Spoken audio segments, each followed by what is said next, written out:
Good afternoon class, I hope you all are doing good. So हम लोग आज पढ़ने जा रहे हैं dictionaries. This is the last topic of our syllabus. Fine. So what do you mean by dictionary? Dictionary क्या होता है? हमने इंग्लिश में बहुत हम यूज करते हैं. वी हैव अ मोटा डिक्शनरी, ऑक्सफोर्ड की मोस्टली सब वही यूज करते हैं. अगर हमें कोई वर्ड का मीनिंग फाइंड आउट करना है तो हम सबसे पहले क्या करते हैं? हम जो लेटर से डिक्शनरी का ही मुझे मीनिंग ढूंढना है. ठीक है, मैं क्या करूंगी? इस लेटर को देखूंगी, अपनी डिक्शनरी में फटाफट डी पर जाऊंगी. वो भी एक ऑर्डर फॉलो कर रहे होते हैं, A B C D and after that. ठीक है, डी पर जाऊंगी and then I find out D I. और मैं डी आई वाले पेज पर जाके डिक्शनरी का मीनिंग ढूंढ लूंगी. ठीक है, वो यहाँ पर कॉन्सेप्ट लगता है. बस हमें ये ध्यान रखना है, डिक्शनरी में डी आई हम ढूंढ रहे हैं तो डी आई यहाँ पर की होता है और जो उसका मीनिंग है दैट इज वैल्यू. फाइन, मेरे पास की होनी चाहिए, मेरे को ये पता होना चाहिए मुझे क्या वर्ड ढूंढ रहा है, फिर मैं उसका मीनिंग ढूंढ पाऊंगी. फाइन. सो सेम चीज यही पर लगती है. Dictionary are mutable unordered collection of element in the form of a key and value pair that associate key to value. Fine. So syntax क्या होता है? डिक्शनरी का नाम, की और उसकी वैल्यू, की और उसकी value. And please make sure curly braces हम डिक्शनरीज में यूज करते हैं. ये मैंने एक एग्जांपल लिखा हुआ है यहाँ पे already. Just a minute, let me make it little clear for you.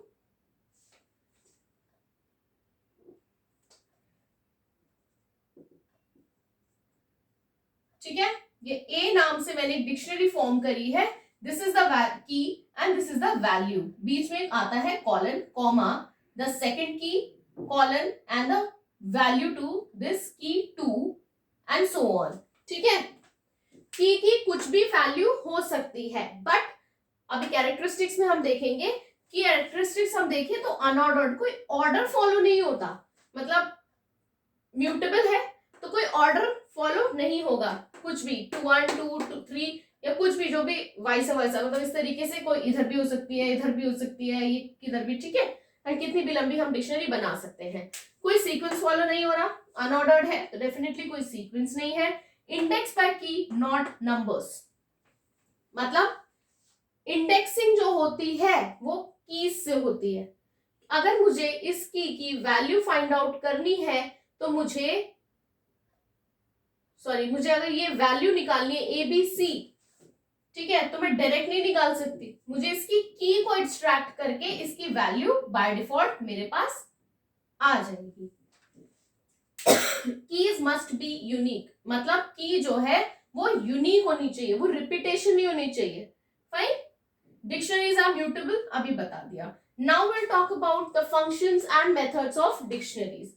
Lane is a function. Get, len क्या है? लेन एक फंक्शन है हमारा डिक्शनरी में. ये हमने पहले लिस्ट में भी देखा, टपल में भी देखा. तो ये क्या है? This is a lane is a function which is used to find out the length of a dictionary. उसके लिए इसका सिंटेक्स देखो क्या होता है?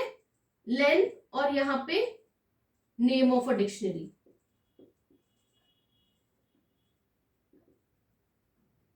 ठीक है, जैसे कि मैंने लेन ए कर दिया तो ये मुझे इसकी लेंथ दे देगा.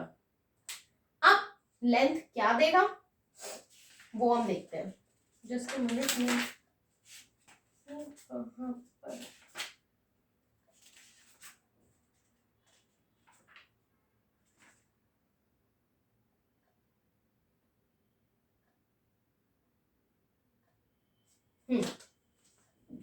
तो क्या लेंथ दे देगा? इस पूरे को 1 कंसिडर करेगा, key and value 1, then the second one and then the third one. तो मुझे यहाँ पे रिजल्ट मिलेगा 3. फाइन. आई होप आपको लेंथ क्लियर होगा. Next we have get method. With this method you can get the item with the given key similar to dictionary key. If the key is not present, Python by default gives error. मतलब मुझे अगर किसी की value को find out करना है, so for that I use get. Get method एक बार देख लेंगे.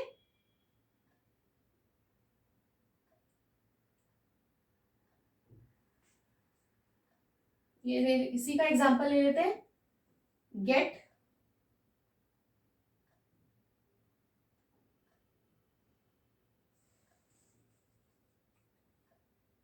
मेरे पास होना चाहिए यहाँ पे, एक मिनट, इसका सिंटेक्स पहले बता देती हूँ। सिंटेक्स में क्या है, डिक्शनरी, मतलब डिक्शनरी जो मैंने नाम दिया है वो, देन डॉट गेट की, फाइन।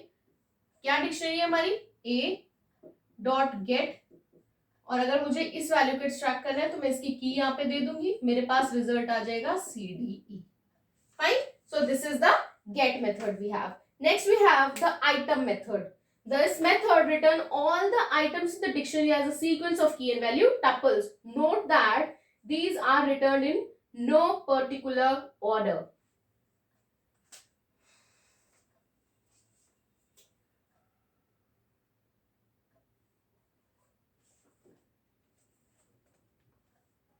अगर तो इसका एक बार सिंटेक्स देखते हैं गेट का, सॉरी, गेट का हो गया है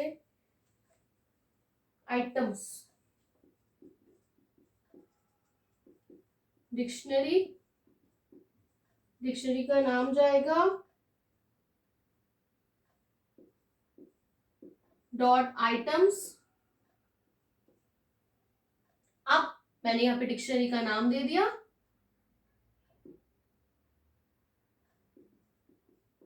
आइटम्स लिख दूंगी। तो अब क्या होगा, इसके जितने भी ये की एंड वैल्यू है वो पूरा का पूरा रिजल्ट मेरे पास आ जाएगा। आउटपुट कैसे दिखेगा, और हाँ, वो किसी ऑर्डर, पर्टिकुलर ऑर्डर में नहीं आएगा, वो ऐसे आ सकता है, मतलब जिस तरीके से हमने लिखा था, मतलब की और वैल्यू तो वही होंगे, लेकिन वो कोई ऑर्डर फॉलो नहीं कर रहा होगा।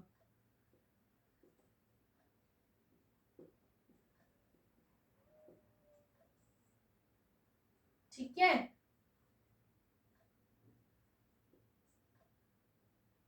Right. So this is how this item method works. ठीक है, अब थोड़े बहुत ही 2-3 कुछ फंक्शंस बचते हैं, बस वो आप लोगों को मैं कल वाली क्लास में बता दूंगी, फिर ये चैप्टर हो जाएगा खत्म, fine. So syllabus over. I don't know आप लोगों ने कितना करा है, स्कूल आप लोग आ नहीं रहे हैं, आएंगे तो बेटर होगा, यू लर्न मोर, बिकॉज वहां का एनवायरमेंट अलग होता है, and it's up to you, well, but I request you all to please come to school, please take CS seriously. कोई अपडेट, कोई फोन, कोई मैसेज कुछ मेरे पास नहीं आ रहा है कि मैम CS की क्लास का क्या है, या हमें कोई कॉन्सेप्ट समझ नहीं आ रहा, 15th को आप लोगों का यूटी है, no response from any of you. ठीक है, पढ़ लीजिए, टेक केयर ऑफ योरसेल्फ।